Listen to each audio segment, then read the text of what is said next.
dan Ibu Dewan Juri. Yang saya hormati Bapak Ari Handoko selaku guru pembimbing kami.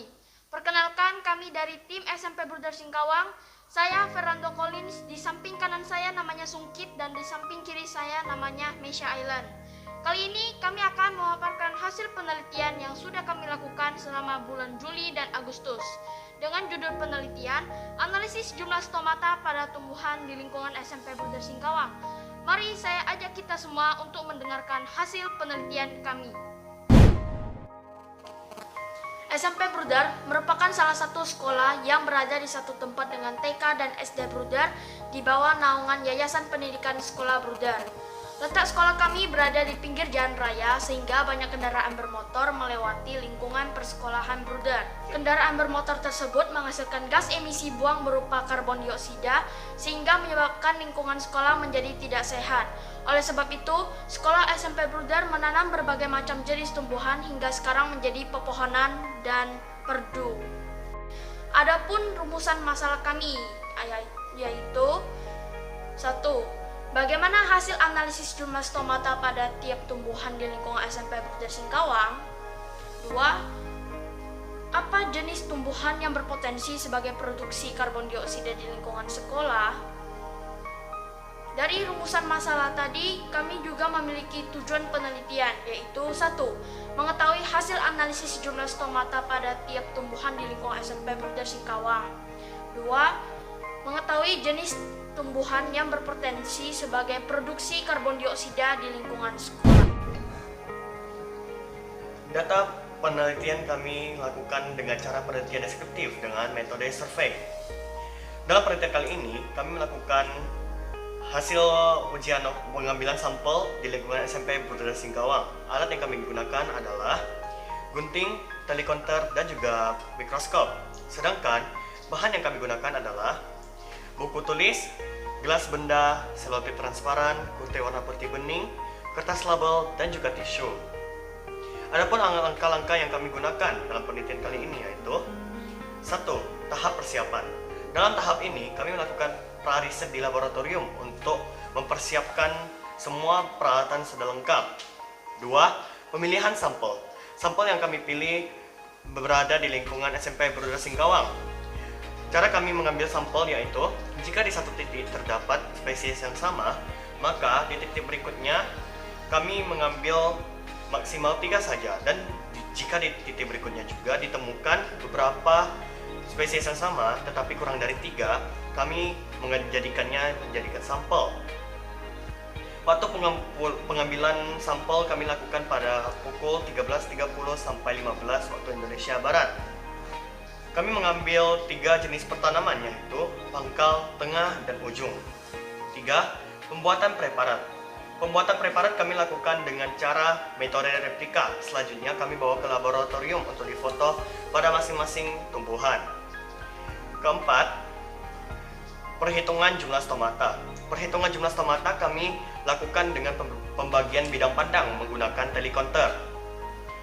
Data distribusi yang kami lakukan yaitu dengan cara pengumpulan data dilakukan dengan mengidentifikasi jumlah stomata. Teknik analisis data menggunakan analisis deskriptif kuantitatif.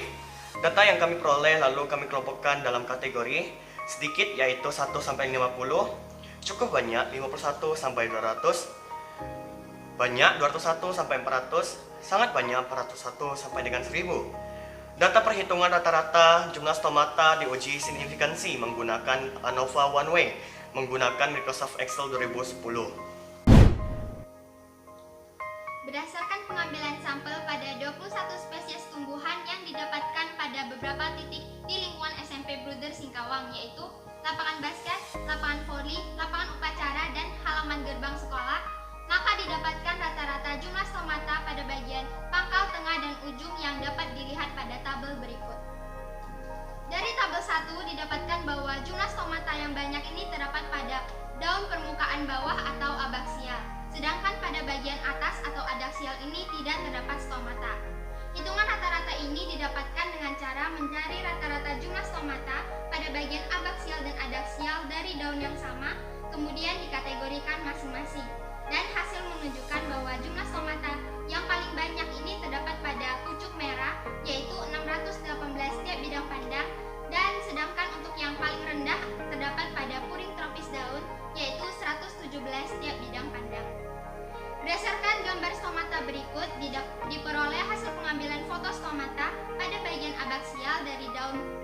merah dengan kategori sangat banyak dan puring tropis daun dengan kategori cukup banyak. Berdasarkan gambar 6, persebaran rata-rata jumlah stomata yang banyak ini terdapat pada daun bagian pangkal, di mana daun pada bagian pangkal ini memiliki luas permukaan yang lebih lebar dibanding daun pada bagian tengah maupun daun pada bagian ujung. Hal ini dikarenakan luas permukaan daun ini memengaruhi kerapatan stomata sehingga berpengaruh juga pada jumlah stomatanya. Berdasarkan uji ANOVA satu arah dengan nilai alfa sebesar 0,05 didapatkan F hitung sebesar 8,28 dan F tabelnya sebesar 3,15 sehingga F hitung lebih besar dari F tabel yang menunjukkan adanya pengaruh jumlah stomata terhadap reduksi karbon dioksida dalam mengurangi pencemaran udara. Sehingga dari hasil penelitian ini, tanaman yang berpotensi sebagai pereduksi karbon dioksida di lingkungan SMP Bruder Singkawang adalah pucuk merah. Karena dilihat dari jumlah stomatanya yang paling banyak di antara 21 jenis tanaman lainnya. Namun dalam penelitian ini tidak dilakukan pengukuran kadar klorofil dan pengujian efektivitas laju fotosintesis pada tiap tumbuhannya karena keterbatasan alat dan bahan pada laboratorium kami. Sehingga kedepannya perlu dilakukan pengukuran kadar klorofil dan pengujian efektivitas laju fotosintesis pada tiap tumbuhannya. Berdasarkan hasil penelitian yang sudah kami lakukan, maka kami mengambil kesimpulan sebagai berikut. 1. Jumlah stomata tertinggi pada pucuk merah dan jumlah stomata terendah pada puring tropis daun. 2. Hasil uji signifikansi menunjukkan adanya pengaruh jumlah stomata terhadap penyerapan karbon dioksida dalam mengurangi pencemaran udara. 3. Tanaman yang berpotensi sebagai produksi karbon dioksida di lingkungan sekolah adalah pucuk merah. Adapun saran yang dapat kami berikan untuk kedepannya yaitu perlu dilakukan pengukuran kadar klorofil dan pengujian efektivitas laju fotosintesis pada tiap tumbuhan.